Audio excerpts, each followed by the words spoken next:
Friends, কেমন আছো তোমরা সবাই? আশা করছি তোমরা সবাই খুব ভালো আছো আর আমরাও খুব ভালো আছি। তো অনেকদিন পর তোমাদের সামনে এলাম। অনেকদিন ধরেই ভাবছিলাম যে ভিডিওটা করব, কিন্তু করা হয়ে উঠছিল না।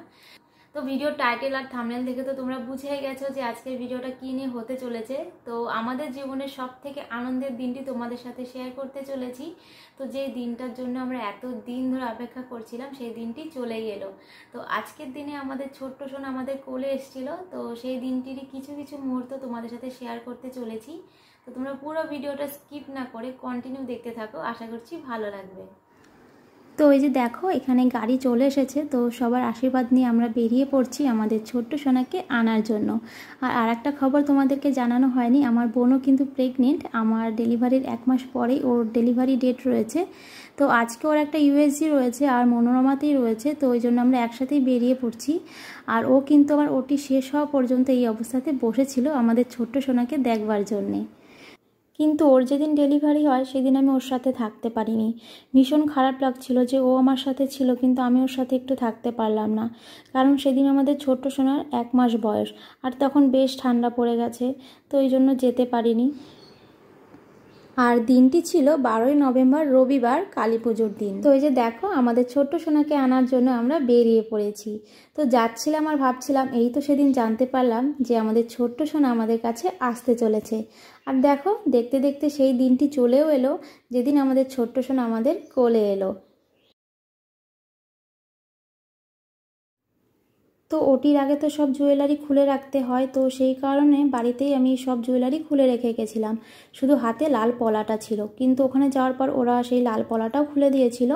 আর এখানে দেখো, আমরা মনোরমাতে পৌঁছে গেছি। আর ডক্টর বলেই দিয়েছিলেন যে মনোরমাতে পৌঁছে এমার্জেন্সিতে চলে যাবে। তো আমি যখন এমার্জেন্সিতে গেলাম, তো যাচ্ছিলাম আর ভাবছিলাম যে হয়তো ওখানে কিছু ফর্মালিটি আছে, সেগুলো কমপ্লিট করে আমি বাইরে চলে আসবো, হয়তো পরে কেবিনে যাব। কিন্তু সেরকমটা একদমই হয়নি। আমি এমার্জেন্সিতে গেলাম, তো ওখানে যে ফর্মালিটিগুলো থাকে সেগুলো কমপ্লিট হলো। তারপর আমাকে চেঞ্জ করানো হলো। তারপর যে প্রসেসগুলো থাকে সেগুলো কমপ্লিট করে আমাকে আমার কেবিনে শিফট করা হলো। তো কেবিনে যাওয়ার পরে আমি শুধু ভাবছি কখন আমার বাড়ির লোক আসবে, কখন বাড়ির লোক আসবে, কারণ একা একা একদমই ভালো লাগছিল না। তো এই যে দেখো, আমাকে রেডি করিয়ে দিয়েছে। তো দেখো, দুটো চুল বেঁধে দিয়েছে আর এই যে স্যালাইনও চলছে। তো দেখা যাক ওটি কখন হয়, আমি সঠিক টাইমটা এখনও জানি না। তো আমি রুমে একাই রয়েছি আপাতত। তো চলো, তোমাদের সাথে যতটা পারবো শেয়ার করার চেষ্টা করবো। আমি তো করতে পারবো না। তো হাজব্যান্ডকে বলেছি যে একটু একটু ভিডিও করে দিতে। তো দেখা যাক কতটা কি পারে। তো চলো, তোমরা ভিডিওটা দেখতে থাকো। আর এখান থেকে দেখো, একটা জলের বোতল, গ্লাস, টুথব্রাশ, টুথপেস্ট, একটা সাবান আর কীভাবে ওদেরকে কল করতে হবে সেই সব বুঝিয়ে দিয়ে গেল। তো ওখানে যে নার্সরা থাকেন তাকে আমি জিজ্ঞেস করলাম যে আমার বাড়ির লোককে কি খবর দেওয়া হয়েছে যে আমাকে কেবিনে শিফট করা হয়েছে। তো উনি বললেন হ্যাঁ, জানানো হয়েছে, ওনারা একটু পরে আসবে। তো যাই হোক, রীতিমতো কিছুক্ষণ পরে বাড়ির সবাই আমার সাথে দেখা করতে আসলো। তো চলো, তোমরা দেখতে থাকো। আর এখানে দেখো, প্রথমেই আমার হাজব্যান্ড আর আমার বড় ভাগ্নে আমার সাথে দেখা করতে এসেছিল। তো এসে জিজ্ঞেস করছিল কোনো অসুবিধা হচ্ছে কি না। তো যাই হোক, আর এখানে না আমরা বাড়ি থেকে অনেক কিছুই এনেছিলাম, মানে যেগুলো দরকার লাগে। তো এখান থেকে বলে দিয়েছিল যে লাগবে না, তবুও এনেছিলাম যদি দরকার হয়। তো যাই হোক, এখন সেগুলোই এই ওয়ার্ড্রপের মধ্যে রাখা হচ্ছে। আর আমি কেবিন নিয়েছিলাম এই কারণে, যাতে আমি বাড়ির কারো একজনের সাথে সবসময় থাকতে পারি। আর আমি যে কদিন এখানে ছিলাম, আমার মা আমার সাথে ছিল।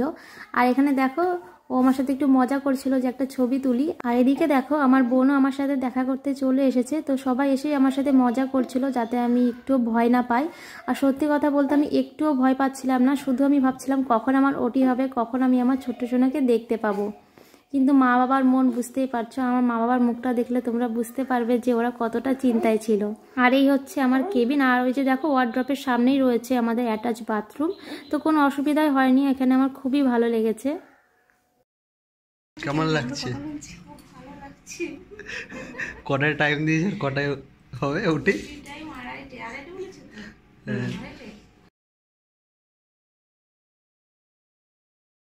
এখন এক সময়। All the best. চলো। হ্যাঁ, না না না না, আর আমরা আসছি, বাকি সবাইকে পাঠাচ্ছি, ঠিক আছে? টাটা, সাবধানে থাকো। চলো। এদিকে দেখো, বাবা মা কেমন করে বসে রয়েছে। আমি ওদেরকে সাহস দিচ্ছি যে চিন্তা করো না, কোথায় ওরা আমাকে সাহস দেবে, এদিকে আমি ওদেরকে সাহস দিচ্ছি। তো তো যাই হোক ওটির জন্য রেডি করা হলো। আর আমি হাজব্যান্ডকে বলে রেখেছিলাম যে আমাকে যখন ওটিতে নিয়ে যাওয়া হবে তুমি কিন্তু ভিডিও করবে। এত কিছুর মধ্যে না অত কিছু মাথায় থাকে না। তো কেবিন থেকে যখন আমাকে ওটিতে নিয়ে যাওয়া হচ্ছিল ও কিন্তু আমার সাথেই ছিল, কিন্তু ওর একদম মনে ছিল না। একদম লাস্ট মোমেন্টে গিয়ে মনে পড়েছে যে হ্যাঁ ভিডিও করতে হবে। তো কয়েক সেকেন্ডের একটু ভিডিও ক্লিপ নেওয়া হয়েছিল, সেটাই তোমাদের সাথে শেয়ার করছি, তোমরা দেখে নাও। তো এই যে দেখো এখন আমাকে ওটিতে নিয়ে যাওয়া হচ্ছে। আর এখানে দেখো ওটির বাইরে সবাই আমাদের জন্য ওয়েট করছে। আর এখানে কিন্তু অন্য পেশেন্টের বাড়ির লোকজনও ছিল। আর পরে না আমার সাথে দুই দিদি দুই জামাইবাবু দেখা করতে এসেছিলো, কিন্তু তখন আমি কোনো ভিডিও ক্লিপ নিতে পারিনি, কারণ আমার কাছে তখন ফোন ছিল না। তোমার ডেলিভারি হয়ে যাওয়ার পরে বেবিকে তো বাইরে দেখাতে নিয়ে আসে, তো তখনও আমি বলেছিলাম যে যখন বেবিকে দেখাতে নিয়ে আসবে তোমরা একটা ভিডিও ক্লিপ নিও। ওরা এক্সাইটমেন্টে ভিডিও ক্লিপ নিতেই ভুলে গেছে। ভিডিও অন করেছিল, চারিপাশের জিনিসপত্র ভিডিওতে উঠে, কিন্তু যেটা নেওয়ার দরকার ছিল সেটা নেওয়া হয়নি। তো যাই হোক এই সময়ের কোনো ভিডিও তোমাদের সাথে শেয়ার করতে পারলাম না, কিছু করার নেই। কিন্তু ওটি কমপ্লিট হওয়ার 1 ঘন্টা পর আমাকে আমার কেবিনে শিফট করা হয়েছিল, আর বেবিকে 3 ঘন্টা পরে আমাদের কাছে দিয়েছিল। তো ডেলিভারির পরে তো বেবিকে দেখায়, কিন্তু তখন না অত ভালোভাবে দেখা যায় না। তো বেবিকে যখন রুমে দিল তখন তো আমার খুবই দেখতে ইচ্ছা করছিল, কিন্তু আমি তো উঠে দেখতে পাচ্ছিলাম না। তো মাকে বলছিলাম যে মা ওর একটা ছবি তুলে দাও বা ভিডিও করে দাও, আমি একটু দেখবো, আমার খুব দেখতে ইচ্ছা করছে। তো তখন একটা ভিডিও ক্লিপ নেওয়া হয়েছিল, তো সেই ভিডিও ক্লিপটাই তোমাদের সাথে শেয়ার করছি। তো চলো তোমরা দেখে নাও। তো এই যে দেখো আমাদের ছোট্ট সোনা, আমাদের জীবনের সেরা উপহার।